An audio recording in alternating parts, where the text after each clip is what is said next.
Assalamualaikum warahmatullahi wabarakatuh. Perkenalkan, nama saya Rengga Wahidul Badri dengan NIM 2311191 dari kelas PAI 3F yang akan menyampaikan beberapa materi mengenai psikologi agama yang dirangkum dari 3 makalah, yaitu makalah kelompok 1, kelompok 2, dan kelompok 3, yang mana pembahasan ini diajukan untuk menyampaikan tugas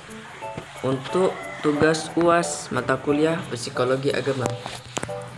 Baik, langsung saja ke pembahasan pertama mengenai pembahasan makalah kelompok 1, yang mana kelompok 1 ini berjudul Psikologi Agama dan Psikografi Agama, yang mana isi pembahasannya yaitu psikologi agama didefinisikan sebagai cabang psikologi yang mempelajari pengaruh keyakinan agama terhadap tingkah laku manusia.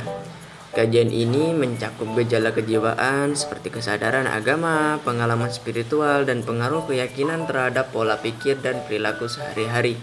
Psikologi agama tidak menilai agama tertentu, tetapi berfokus pada proses keberagaman individu melalui pendekatan empiris. Lalu mengenai psikografi agama, yang mana psikografi agama menggunakan pendekatan dimensi religiositas oleh C.Y. Glock yang mencakup 5 dimensi. Yang pertama, ideologis, yaitu keyakinan yang harus dipercayai seperti doktrin agama. Kedua, ritualistik, yaitu perilaku beragama seperti ibadah dan upacara keagamaan. Lalu yang ketiga, intelektual, yaitu pengetahuan agama yang mencakup ajaran dan hukum agama.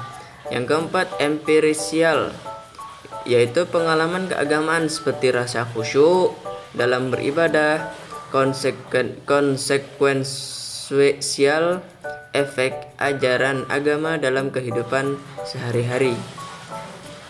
Lalu mengenai makalah yang kedua, yaitu makalah kelompok 2 yang bertemakan objek kajian dan metodologi penelitian psikologi agama, yang mana isinya adalah objek kajian psikologi agama, yaitu perilaku keagamaan yang mencerminkan keyakinan individu terhadap agamanya, yang mana fokus pada aspek seperti kesadaran dan pengalaman spiritual, pengaruh agama terhadap emosi, yaitu rasa aman, damai, dan perilaku, tingkat kesadaran terhadap surga, neraka, dosa, dan pahala. Lalu metodologi penelitian, yang mana metode yang digunakan mencakup observasi, yaitu mengamati perilaku keagamaan dalam kehidupan nyata. Lalu ada wawancara mendalami pengalaman spiritual individu. Lalu ada tes psikologi, yaitu mengukur aspek kepribadian dan keimanan.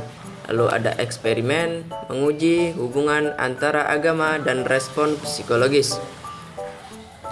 Lalu yang kelima yaitu studi kasus, memahami pola keberagamaan dalam konteks tertentu. Dan yang terakhir kuantitatif dan kualitatif, yaitu kombinasi data, statistik, dan wawancara mendalam. Lalu kegunaan psikologi agama, yaitu memahami fungsi agama dalam meningkatkan keseimbangan emosional dan spiritual, meningkatkan kecerdasan spiritual atau SQ individu untuk menghadapi tantangan hidup, membantu mendidik, memimpin agama, memahami kebutuhan agama komunitas. Yang mana makalah ini sangat metodologis, memberikan panduan yang komprehensif untuk meneliti psikologi agama. Pendekatan kuantitatif dan kualitatif memungkinkan eksplorasi mendalam tentang perilaku keagamaan, sementara pembahasan manfaat pertunjukan dampaknya yang signifikan dalam kehidupan sehari-hari, baik secara individu maupun sosial. Kemudian mengenai kelompok 3 yang berjudul sumber jiwa keberagamaan, yang mana isi utama dari makalah ini adalah sumber jiwa keberagamaan menurut psikologi. Karena berdasarkan teori satu monistik, yaitu keberagaman berasal dari satu sumber utama. Contoh, pemikiran menurut Thomas Aquinas, rasa ketergantungan mutlak menurut Schleiermacher, hingga libido seksual menurut Freud. Yang kedua, faculty teori, yaitu fungsi jiwa atau rasa, cipta, dan karsa yang membentuk dorongan keberagamaan. Lalu yang ketiga, teori konflik, yaitu G.M. Stratton, yang mana konflik batin mendorong manusia mencari kekuasaan tertinggi, yaitu Tuhan. Kemudian pandangan kecerdasan spiritual atau SQ. SQ sebagai dimensi kecerdasan jiwa yang membantu manusia memahami makna hidup melalui fleksibilitas, kesadaran tinggi, dan kemampuan melalui penderitaan. Langkah meningkatkan SQ meliputi introspeksi diri, zikir, dan harmoni kehidupan.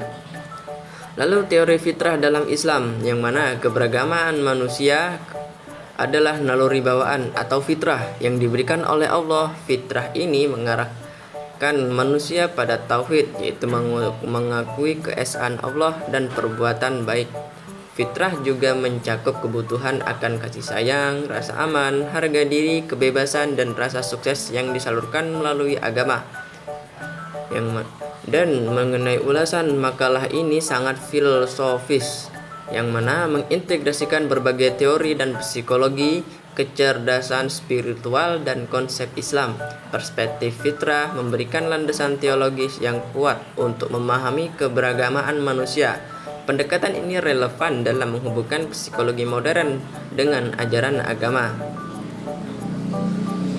yang mana mengenai ketiga pembahasan dari makalah yang saya sampaikan tadi, kesimpulan dari ketiga makalah tersebut yaitu ketiga makalah ini menyentuh berbagai aspek psikologi agama, mulai dari teori, pendekatan, penelitian, hingga pandangan keagamaan yang mendalam. Sekian penyampaian dari 3 materi dan dari 3 makalah yang saya sampaikan untuk memenuhi tugas UAS mata kuliah psikologi agama.